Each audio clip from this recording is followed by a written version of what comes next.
Hey guys, Brian Hewitt here, Stogie Review, IPCPR 2017.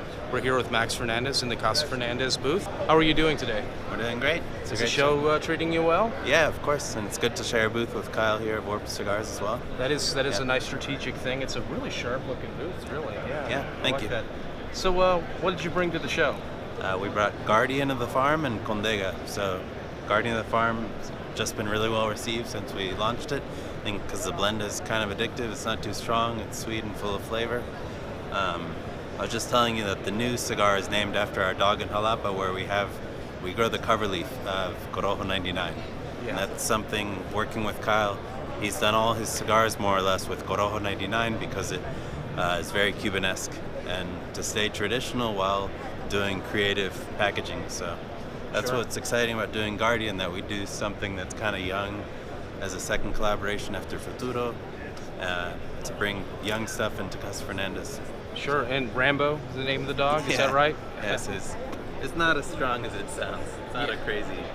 Well, having had some Guardian of the Farm in the past, I'm very much a fan. I love that. It's a good smoke. Okay. Really nicely done. Thank you very much. Yeah. Great. Yeah, for me, I'm learning every day because we work with Warped, Ilusione, Viaje, Foundation. If you haven't tried Nick Melillo's new Owensa Maduro, that's one of our favorite blends right now at the factory.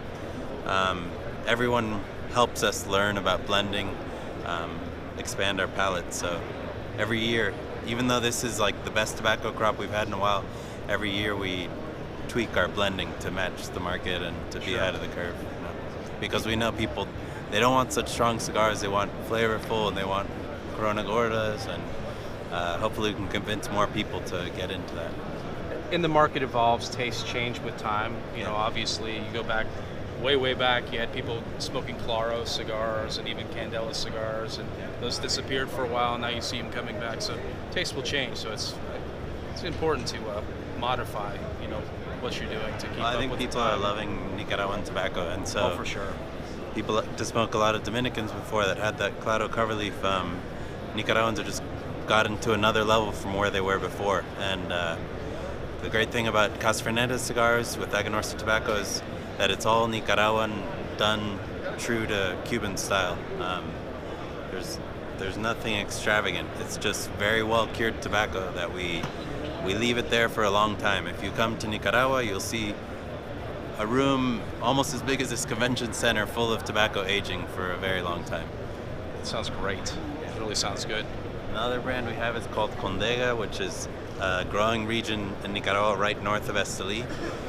When Dion of Ilusione Cigars comes down and he smokes a leaf of Condega, he says it's like a complete cigar. So it's a good cigar to base a blend off because Esteli can be very strong with the volcanic soil, but Condega's got a lot of subtleties, nut, wood smells that really make it complex.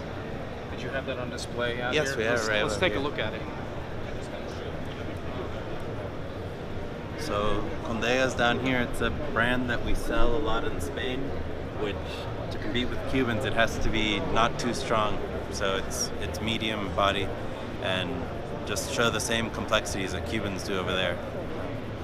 Yeah, I could imagine because they kind of own a lot of the European market. I know that a lot of There are very few brands that sell in large quantities, and we've had this brand for a long time there.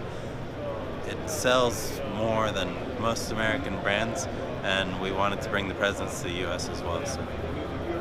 So how long has that been out in the European market? This is a grandfather brand that we re-released. It's been in the European market over a decade. Over a decade. Yeah. Okay, so It's just new been to us, repackaged. But yeah. Okay. Great.